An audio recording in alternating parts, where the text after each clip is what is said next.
What's on your radar, Ryan?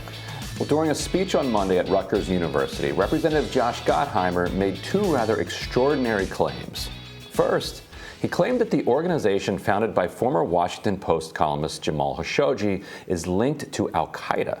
And second, he claimed that in September, while constituents were protesting his obstruction of the Build Back Better Act, somebody shouted Jew at him. Gottheimer said, quote, "Not long ago, I held an event in my district to talk about the benefits of the bipartisan federal infrastructure bill, only to have members of the Working Families Party disrupt the event by screaming Jew at me. What has our country come to?"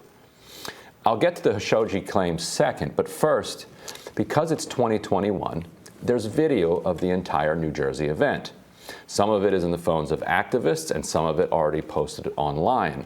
I watched all of it, and there's one moment that sticks out as the only possible one where Gottheimer might have misheard something from the crowd. Some context first. This footage was shot by Artie Kribich, whose primary challenge to Gottheimer in 2020 I covered for The Intercept. This video is at the end of the event when Gottheimer emerged out a back door. But first, to give you a flavor of the kind of event we're talking about, here's earlier footage of the protest posted by the local Our Revolution chapter.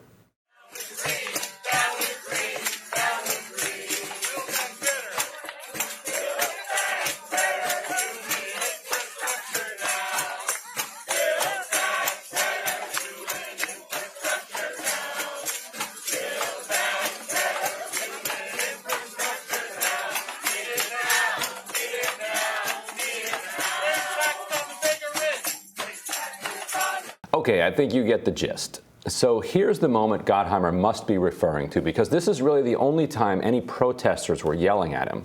For some additional context, Gottheimer, instead of holding town halls, hosts what he calls a cup of joe with Josh. All right, here's the clip. Okay, here he comes, here he comes.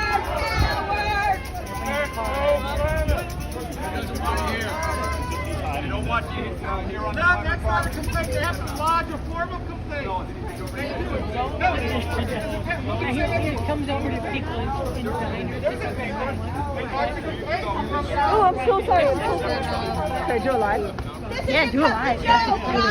Give me that. Get rid of that. Do a live.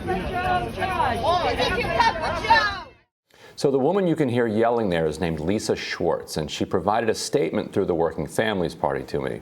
Quote, "At no time during this rally was Representative Gottheimer called a Jew, as he falsely alleges. He was, however, called a coward for attempting to sneak out of a side door to avoid having to respond to our questions.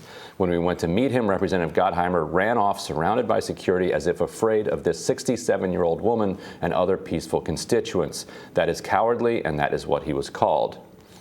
So I reached out to Gottheimer about both his Khashoggi claim and his claim of being verbally assaulted, and he didn't respond. On Tuesday, Representative Scott Perry, a Republican of Pennsylvania, similarly accused Representative Ilhan Omar of being, quote, affiliated with terrorist organizations. Because we all agree that nobody should be persecuted based on their faith. We all agree on that. But American taxpayers shouldn't be forced to pay terrorist organizations that the maker of this bill is affiliated with. Gottheimer, by the way, also posted this utterly bizarre headline on his own website, saying that it stresses the importance of not working with human rights groups. Gottheimer was speaking on the topic of anti-Semitism at Rutgers, while Omar has been pursuing a resolution condemning Islamophobia. Gottheimer, at the time of the protests in September, was under intense pressure at home and in Washington to get behind Biden's Build Back Better Act. The claims by Perry and Gottheimer that Omar and Khashoggi have links to terrorist organizations were offered without evidence, though both are likely referring to connections to the Council on American Islamic Relations, or CAIR.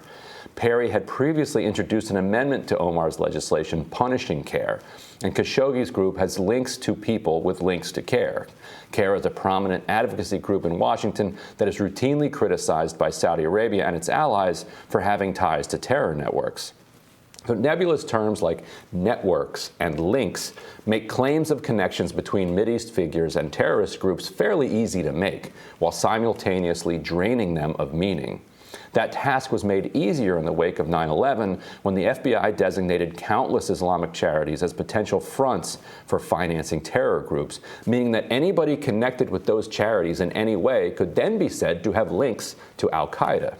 The irony, of course, is that Saudi Arabia itself has actual links to the 9/11 attacks and is the subject of ongoing litigation as a result.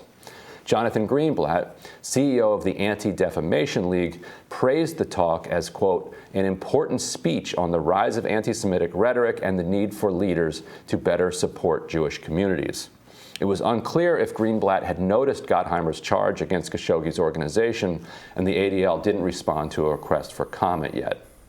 Matt Duss, a former policy advisor to Senator Bernie Sanders, pushed back on Greenblatt for evidence, saying, quote, in this speech, Gottheimer claims, without evidence, of course, that Dawn, an organization founded by murdered Saudi activist Jamal Khashoggi, has, quote, connections to al-Qaeda and Hamas networks, among other slanders.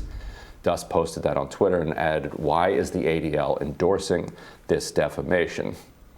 And that's before video of this was posted, which was just first posted here. Artie Kribich hadn't publicly posted that particular clip.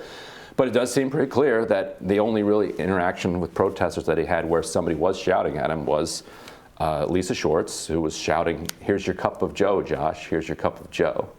So this is September. We're now in December.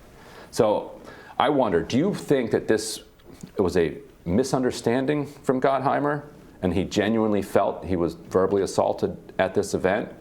Or do you think that he's fabricating this? Because he was under an intense amount of pressure in September, and from the left, and if a left-wing protester had shouted something like that at him, I find it hard to believe that he would have kept that to himself until now. I don't know. I can see how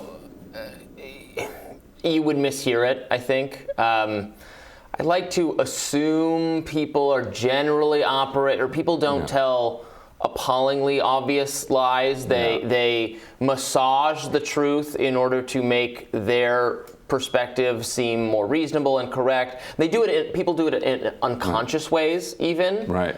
Maybe he could convince himself later that you could have heard happened. Something, and then later go, "Hey, I wonder if that was." And then you say it, and then you convince yourself that is what you heard. Play it over and over in your head. This is why eyewitness testimony is unreliable. Mm-hmm. You can interview Famously, 12 different people who witnessed some crime, and they will describe it 12 different ways. And then the police say, "Well, but did it happen this way? It happened this way, right?" And you go, "Oh, yes, it happened that way." Right. And people will convince themselves in their brain that was their idea, that they did hear it that way.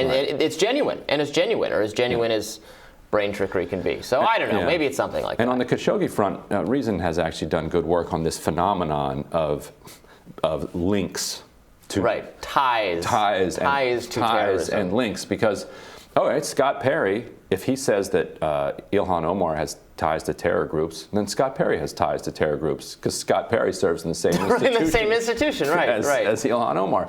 And if he were observing this from another country, he'd be like, well, in the United States House of Representatives, there are two members, Ilhan Omar and Scott Perry. Ilhan Omar has spoke at an organization called CARE.